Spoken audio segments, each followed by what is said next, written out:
আমার ভাইয়ের গালে, আমার বোনের ঘাড়ে, আমার মায়ের কপালে, বুকে যারা এরকম গুলি করেছে তাদেরকে রেমিটেন্স পাঠাবে না। আপনি আমি বিদেশের সমগ্র নাগরিককে বলবো, শুধু পাঠাবেন না তা নয়, বিকাশেও নয়, ব্যাংকেও নয়, আপনি সিদ্ধান্ত নিন যে আগামী 3 মাস অন্তত পক্ষে আমরা কেউ টাকা পাঠাবো। সরকার দেশ চালাতে ব্যর্থ হয়ে সেনাবাহিনী নামিয়েছে শেখ হাসিনা, এটা কিন্তু শেখ হাসিনার বক্তব্য। শেখ হাসিনা যখন বিরোধী দলের ছিলেন তখন তিনি বলছেন সরকার দেশ চালাতে ব্যর্থ হয়ে সেনাবাহিনী নামিয়েছে শেখ হাসিনা।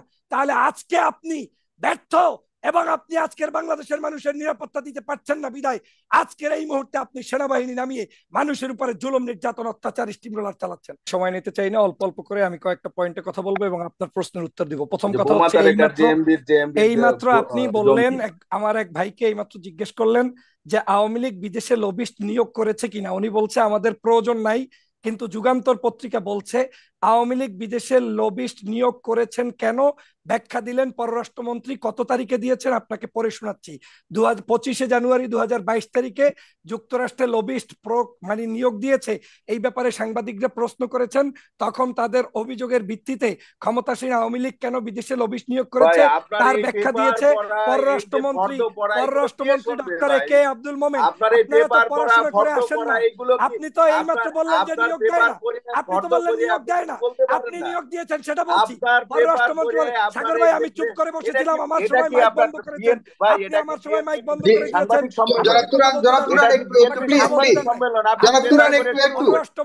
পররাষ্ট্রমন্ত্রী তখন বলেছেন গুড গভর্নেন্স, দেশের ইতিবাচক ইমেজগুলো তুলে ধরার জন্য ক্ষমতাসীন আওয়ামী লীগ বিদেশে লবিস্ট নিয়োগ করেছে, এই হচ্ছে তার প্রমাণ।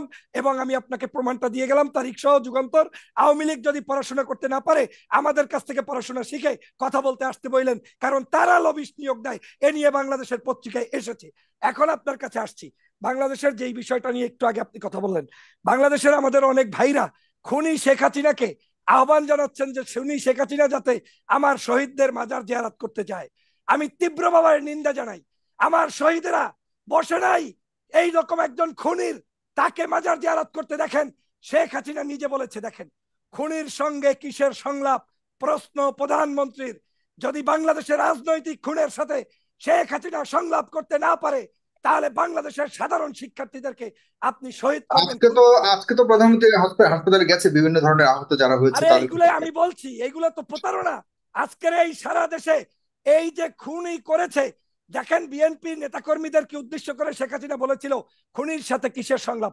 আজকে শিক্ষার্থীরা, এই বাংলাদেশের সাধারণ নাগরিক, তারা জনগণ, তাদেরকে যেই দেশের প্রধানমন্ত্রী বাংলাদেশের সমগ্র জায়গায় তাদেরকে বিতর্কিত করতে পারে, রাজাকার বলে গালি দিতে পারে, তারপরে প্রতিটা মুহূর্ত তাদের উপরে নির্যাতন করতে পারে।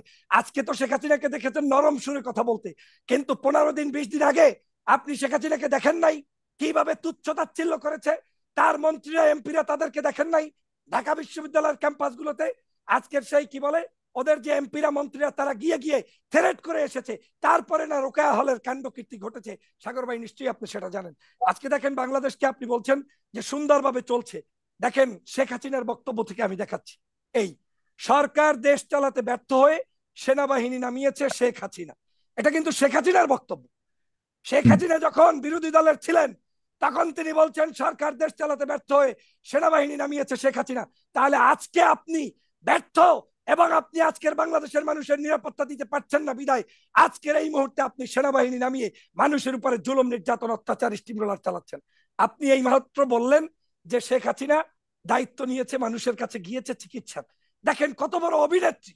একটু আগে আমাদের মেধা আপু বলে গিয়েছেন, আপনি নিশ্চয়ই জানেন যে শেখ হাসিনার উপরে তার একজন মতিউর রহমান রেন্টু, তিনি ছিলেন তার সাবেক একজন কি বলে তার সহকারী পরিচালকের মতো, তার নিজের বডিগার্ড ছিলেন।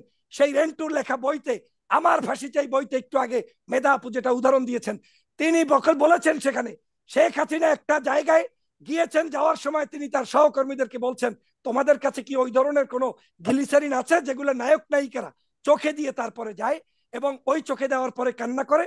তখন বলছে ওটা তো আমাদের কাছে নেই। এইভাবে করে রুমালে তারপরে তিনি সেটা মেখে তারপরে তারা যাইতেন।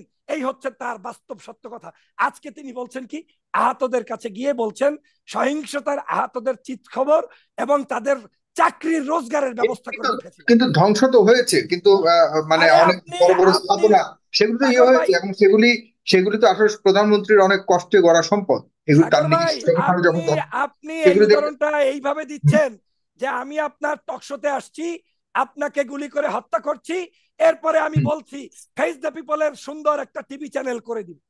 আজকের আমার মানুষগুলাকে মেরে ফেলেছে, আজকের আমার ভাইদেরকে পঙ্গু করেছে, আজকে তারপরে আপনি তার কাছে 25,000 টাকা, 50,000 টাকা, 1 লক্ষ টাকা কিংবা চাকরি, ওই রেশমার মতো আপনি চাকরি দিয়ে দিবেন, তাতে কি আমার লাশগুলো ফেরত আসবে? এটা হচ্ছে একটি ধান্দাবাজ, এটা হচ্ছে চরম একটি অসত্যতা, এটা হচ্ছে আওয়ামী লীগের একটি পরিকল্পনা। সাগর ভাই, আপনি দেখেন, আমার আগে আমার এই কাজী সাহেব বলেছিলেন কি বন্যরা বনে সুন্দর, জঙ্গিরা কি জানি উনি উদাহরণ দিতে বলতে গিয়েছেন, আমি ওনাকে পাল্টা বলি বন্যরা বনে ঠিকই সুন্দর, ছাত্রলীগ ধর্ষণে সুন্দর। সারা বাংলাদেশের ধর্ষণ না করতে পারলে ছাত্রলীগ আওয়ামী লীগের ঘুম আসে না। সেই দলের পৃষ্ঠপোষক হয়ে আসিফ কাজী ভাইয়েরা কাজ করছেন, বিদেশ থেকে টাকা পাঠিয়ে বাসে আগুন ধরাচ্ছেন। আওয়ামী লীগের পদ পদবি, লজ্জা করা উচিত আপনাদের, আপনাদের লজ্জা করা উচিত, পদত্যাগ করা উচিত ওই সকল ভাইদের মতো যারা আজকে ঢাকা বিশ্ববিদ্যালয় থেকে শত শত ভাইয়েরা আজকের পদত্যাগ করেছে। দেখেন আজকের এই আন্দোলন সংগ্রামকে দমন করেছে। আজকের এই মুহূর্তে ইউএন কি বলছে দেখেন, আন্দোলন দমন, নিহত আহতদের বিস্তারিত তথ্য প্রকাশ করতে হবে জাতিসংঘের মানবাধিকার হাই কমিশন। তারা স্পষ্ট করে বলে দিয়েছে বাংলাদেশের যে ইন্টারনেট বন্ধ করেছেন, ইন্টারনেট পূর্ণাঙ্গ চালু করতে হবে। ছাত্রদের উপরে নির্মমভাবে হত্যা করেছে, এর প্রত্যেকটা জিনিসের জবাব দিতে হবে, লিস্ট করতে হবে। সরকার সেগুলো আদৌ কিচ্ছু করেছে?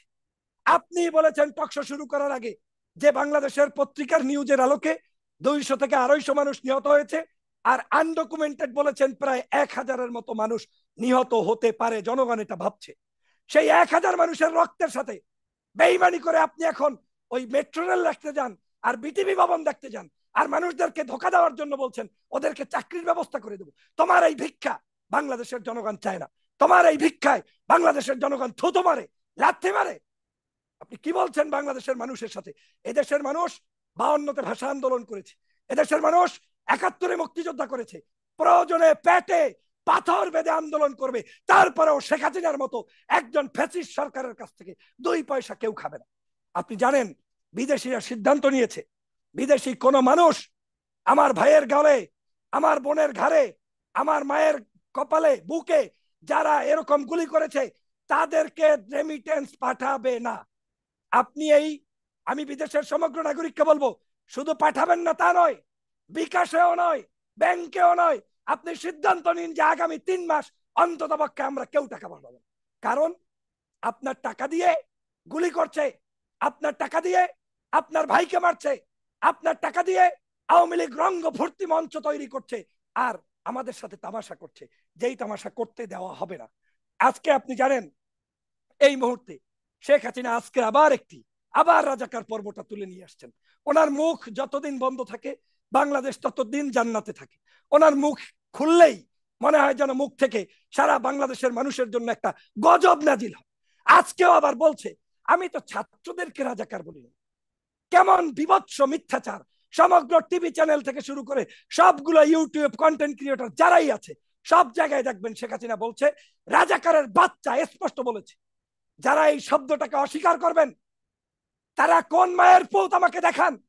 শেখ হাসিনা নিজে বলেছে, তার মুখ থেকে বলেছে, যদি তার মুখ থেকে না বলে থাকে তাহলে প্রমাণ দেন।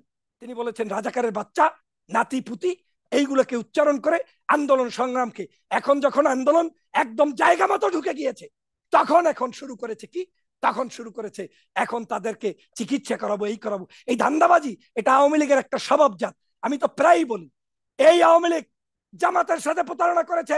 1994 সালে জনকণ্ঠের নিউজ থেকে বলছি, সংগ্রামের নিউজ থেকে বলছি, ওই সময়ের পত্রিকাগুলোর নিউজ, দেশ নেত্রী বেগম খালেদা জিয়াকে তৎকালীন সময় তত্ত্বাবধায়ক সরকার নীতি নিয়ে আন্দোলন করতে গিয়ে এই জামাতের যাদেরকে ফাঁসি দিয়েছে প্রত্যেকের বাসা বাড়িতে মিষ্টি, কমলা, আম, লিচু নিয়ে তারপরে আওয়ামী লীগের নেতারা মিটিং করেছে, বৈঠক করেছে। আর শেখ হাসিনা বিদেশে গিয়ে বলেছে আমি 3 দলের নেত্রী, জাতীয় পার্টিরও আমি নেত্রী, এই জামাতেরও নেত্রী, আওয়ামী লীগেরও নেত্রী, আমি 3 দলের এইভাবে আন্দোলন করেছি, আবার তাদেরকেই ফাঁসি দিয়েছে। আজকের সে কারণে আপনি যে প্রশ্ন করেছেন যে বাংলাদেশের এখন এই মুহূর্তের মানুষের কি করা দরকার, বাংলাদেশের মানুষের জন্য বাংলাদেশ জাতীয়তাবাদী দল সঠিক সময়ে সঠিক সিদ্ধান্ত নিয়েছে। আমি এটা বারবার বলেছিলাম, বাংলাদেশের হাজার হাজার দল লাগবে না, যদি 4টা ইসলামী দলের সাথে বিএনপি প্রকাশ্যে ঐক্য করতে পারে তাহলে বাংলাদেশের এই ফ্যাসিবাদী আওয়ামী লীগকে 1 ঘন্টায় পতন ঘটানো সম্ভব। আমার ফর্মুলা হচ্ছে, প্রথম কাজ হচ্ছে বাংলাদেশের অন্যতম একটি ইসলামী দল বাংলাদেশ জাতীয়তাবাদী দলের সাথে আপনাকে সেই ইসলামী দল জামায়াতে ইসলামীর ঐক্য করতে হবে।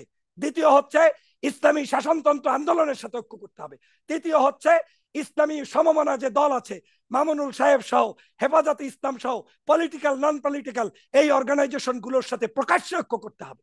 শুধু তাই নয়, সারা বাংলাদেশে এই ব্যক্তিদের সাথে ঐক্য করে 300 আসনে কে কোন আসনে নির্বাচন করবে সেটা আগেই প্রকাশ্যে ঘোষণা দিয়ে তারপরে শক্তি সঞ্চয় করে প্রত্যেককে সেখানে শক্তিশালী করতে হবে। এবং এই 4টি দলের প্রত্যেকের নেতাকর্মীকে সংসদে যাওয়ার নেওয়ার ব্যবস্থা বিএনপি করতে হবে। আজকে সেই কাজটা বিএনপি করেছে, সেজন্য আমি বাংলাদেশ জাতীয়তাবাদী দলকে ধন্যবাদ জানাই। আমি যে কথাটা বলে আপনাকে বিএনপির যে প্রসঙ্গটা আপনি ডাকতে চেয়েছেন সেটা আমি বলেই শেষ করছি। বিএনপি ইতিমধ্যেই ঘোষণা দিয়েছে, তারা ইতিমধ্যেই বলেছে যে বাংলাদেশের যারা আছে, এই নাম 4টা পরে আমি আপনার বক্তব্য শেষ করছি। তারা বলছেন যে এই যে লিস্টে আপনাকে আগের বার দেখিয়েছি, এইবার আপনি একটু পূর্ণাঙ্গ দেখেন। বাংলাদেশ জাতীয়তাবাদী দলের পক্ষ থেকে এই সিদ্ধান্ত এখন নেওয়া হয়েছে। এই মুহূর্তে তারা বলছে যে ন্যূনতম একটা ইস্যুতে 8-10টা ইস্যু লাগবে না। কে কোন কালারের পাঞ্জাবি করে, কে কোন ওয়াক্ত নামাজ পড়ে, কে কোন সালাফি না মাযহাবি না তরিকাতপন্থী, that is not our issue. BNP বলছে বাংলাদেশের মানুষকে এখন ঐক্য হতে হবে এবং সেই ঐক্য ডান বাম সবার সাথে হতে হবে। এবং উল্লেখ করে বলে দিয়েছেন বাংলাদেশ জামাত ইসলামী সহ ধর্মভিত্তিক সকল ইসলামী রাজনৈতিক এবং সকল মানুষের সাথে সংগঠনের সাথে জাতীয় ঐক্যের আহ্বান জানিয়েছেন আজকের বাংলাদেশ জাতীয়তাবাদী দল।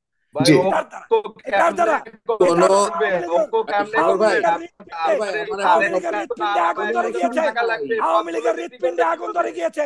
আওয়ামী লীগ চায় নাই, আওয়ামী লীগ চায় নাই এদেশে ইসলামী শক্তির সাথে জামাতের সাথে বিএনপির সাথে ঐক্য হোক। আওয়ামী লীগ চায় নাই, আওয়ামী লীগ চায় নাই এদেশের ইসলামী শক্তিগুলো বিএনপির সাথে আসুক। আজকে আপনি একটু চুপ করেন সাগর ভাই, আমাকে শেষ করতে দেন প্লিজ, আমাকে শেষ করতে দেন সাগর ভাই, আমাকে শেষ করতে দেন সাগর ভাই। আমি বলছি বিএনপি কে বিএনপির সাথে ইসলামী দলের সাথে বিএনপির সাথে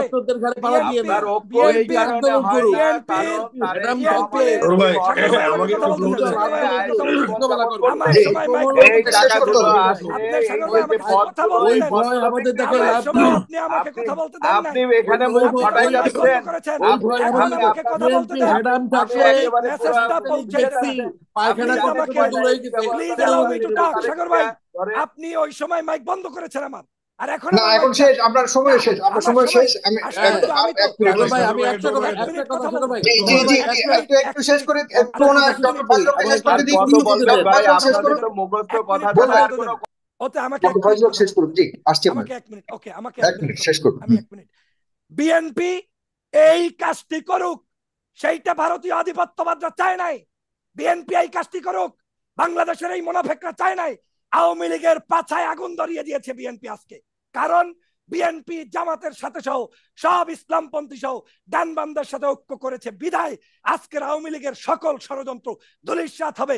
আগামীর বাংলাদেশ তারেক রহমানের বাংলাদেশ, আগামীর বাংলাদেশ খালেদা জিয়ার বাংলাদেশ, আগামীর বাংলাদেশ ডাক্তার শফিকুর রহমানের বাংলাদেশ, আগামীর বাংলাদেশ চরমনার পীরের বাংলাদেশ, আগামীর বাংলাদেশ মামুনুল হকের বাংলাদেশ, আগামীর বাংলাদেশ ইসলাম জনাব ডক্টর ফজলুল হকের সম্পূর্ণ রাজনৈতিক বক্তব্য হয়ে যাচ্ছে। জি দলকে নিয়ে জি জি জি আমরা আন্দোলন নিয়ে কথা বলছি।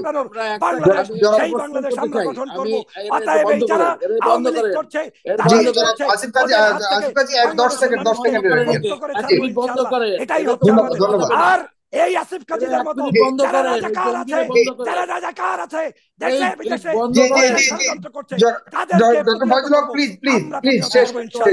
বাংলাদেশের মানুষের এবার জয় বাংলা জয় বঙ্গবন্ধু বলেন। বক্তব্য দিলেন 10 সেকেন্ড জিন্দাবাদ, শহীদ রাষ্ট্রপতি জিয়া রহমান জিন্দাবাদ, স্বাধীনতার ঘোষক শহীদ জিয়া জিন্দাবাদ।